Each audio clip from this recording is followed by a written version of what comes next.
Apa nih? Eh, eh, eh, eh, eh.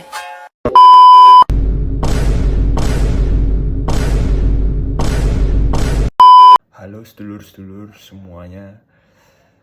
Sekarang kami dari kelompok pemetaan JOS akan mempresentasikan hasil diskusi kami kepada kalian. Sebelumnya nama saya What's your name, sir? My name is Deez. These what, sir? Deez. Sisimu selamanya. Kasih andai anganku bersuara, ia akan bernyanyi. saya Yonatan Ronald Satmiko, dipanggil Miko, dengan nomor NPM 230219347. Tuh, yang di bagian sebelah kiri atas itu saya yang paling ganteng, anjay. Lalu ada teman saya juga yang bernama Nathan dengan NPM 30350, serta ada Febrian nomor NPM 414. Yang terakhir Marcel dengan NPM 409. Jadi di kelompok pemetaan yang diberikan oleh Pak Didit ini, kita suruh membahas tentang IKN, beberapa rencana, lalu output sama inputnya apa, terus data-data yang dibutuhkan apa saja, lalu pakai alat apa aja kalau mau ke survei, serta kita tuh berapa butuh orang buat survei, dan itu harus berapa lama. Kita juga memprioritaskan apa dulu, lalu tugasnya apa aja, terus mulai dari mana. Nah, sekarang saya akan membahas tentang rencana pada awal sebelum survei. Jadi pertama kali sebelum survei, kita itu memastikan untuk alat dan bahannya siap, alat-alat untuk surveinya siap. Nah, sebelum kita turun kita butuh namanya alat-alat survei seperti meteran, lalu HT, radio HT, lalu kompas biar nggak tersesat. Nah, terus sama kita tuh butuh orang-orang buat mengkoordinir seperti koordinator lapangan, lalu kita butuh seorang pendamping, pembantu yang disebut helper, dan surveyor tentunya. Setelah step pertama udah kita lakuin, nah kita ke step yang kedua. Step kedua itu kita wajib koordinator pihak atas. Nah, koordinator pihak atas ini tergantung, bisa aja seperti langsung menteri, atau bisa aja langsung ke presidennya. Itu setelah siap semua untuk terjun ke lapangan, alat-alatnya dan orang-orangannya. Setelah itu, setelah mengkoordinasi, lalu kita ke orientasi, gas langsung ke sana, langsung lihat ke tempatnya, mengecek kondisinya gimana, kayak daerah situ tuh ada dekat bukit atau enggak, terus arusnya kencang atau enggak. Terus habis itu kita jangan lupa untuk menguji tanah juga, menguji tanah konturnya berapa, lalu arus sungainya sederas apa sih. Nah, serta memakai fotogrametri untuk pengukuran lahan. Setelah itu kita membagi wilayah atau kawasan.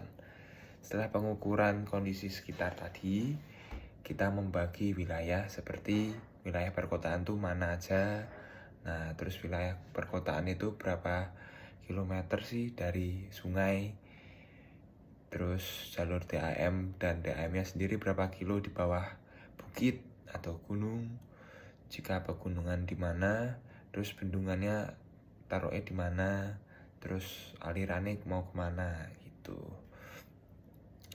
Lanjut, terus setelah kita menentukan wilayah-wilayah tadi seperti perkotaan, pedesaan, bendungan, dan lain-lain, kita pengukuran detail. Pengukuran detail ini untuk wilayah industrinya, merancang akses jalannya tuh mau di mana, terus berapa kilo, terus salurannya berapa kilo. Nah, serta kita tuh butuh fasilitas umum, fasilitas kesehatan mau ditaruh di mana. Nah, gitu. Setelah itu kita patok-patoki untuk tahu kita menandakan kita menaruh mana aja sih gitu. Selanjutnya saya akan menjelaskan alat-alat apa saja yang akan digunakan. Yang pertama ada alat-alat untuk mengukur. Di antaranya yaitu meteran. Kami menggunakan meteran untuk mengukur jarak suatu lahan atau jarak antar patok, juga jarak jalan dan lain-lainnya. Selanjutnya ada teodolit untuk mengukur sudut tegak dan mendatar. Nah, dari teodolit ini ada beberapa alat pendukungnya, yang itu diantaranya ada NIVO yang digunakan untuk mengatur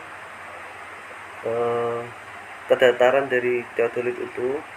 Yang lalu ada juga bandul yang digunakan untuk menempatkan teodolit agar tepat di titik yang sudah ditentukan. Kami juga menggunakan satelit yang berguna untuk memotret fotogrametri. Selanjutnya, ada kompas yang digunakan untuk menentukan arah mata angin, yang berguna juga saat kita mengukur menggunakan teodolit. Selanjutnya ada beberapa alat komunikasi, diantaranya yaitu radio HT dan juga kertas yang kami gunakan untuk mencatat data-data yang sudah kami ukur. Lalu laptop yang berguna untuk mengolah data-data yang sudah kami catat tadi, yang lalu bisa juga diolah kembali menjadi gambaran 3D wilayah yang kami survei. Selanjutnya yaitu data yang apa saja yang kami butuhkan. Data yang kami butuhkan itu ada beberapa, yaitu diantaranya berupa RAB, data statistik terkait kondisi geologi di daerah IKN, seperti debit arus angin, arus sungai, kontur tanah, kestabilan tanah, ada berapa dan lain sebagainya. Kami juga membutuhkan data berupa sudut yang didapatkan dari pengukuran yang menggunakan teodolit. Berapa lama Anda memproduksi hasil survei? Kita memproduksi hasil survei sekitar 12 bulan dan paling lambat 1,5 tahun. 12 bulan itu dibagi menjadi 2 bagian, survei dan pengukuran selama 10 bulan, serta mengolah pengukuran dan data survei selama 2 bulan. Butuh berapa orang, siapa saja, tugasnya apa saja. 1 kepala proyek untuk mengkoordinasi, memantau proyek, menyesuaikan proyek dengan anggaran. 10 surveyor untuk membuat laporan survei, bisa sketsa, data, dan catatan melakukan survei lapangan. 40 helper. Per surveyor 4 helper untuk membantu surveyor dalam melakukan survei lapangan. Total 51 orang. Soal nomor 7 adalah Anda mulai bekerja di mana dan prioritas apa saja. Kita mulai bekerja di daerah paling dekat dengan penduduk, yaitu di Tenggara lalu ke Barat Laut. Prioritas pekerjaannya adalah mengolah data yang diterima.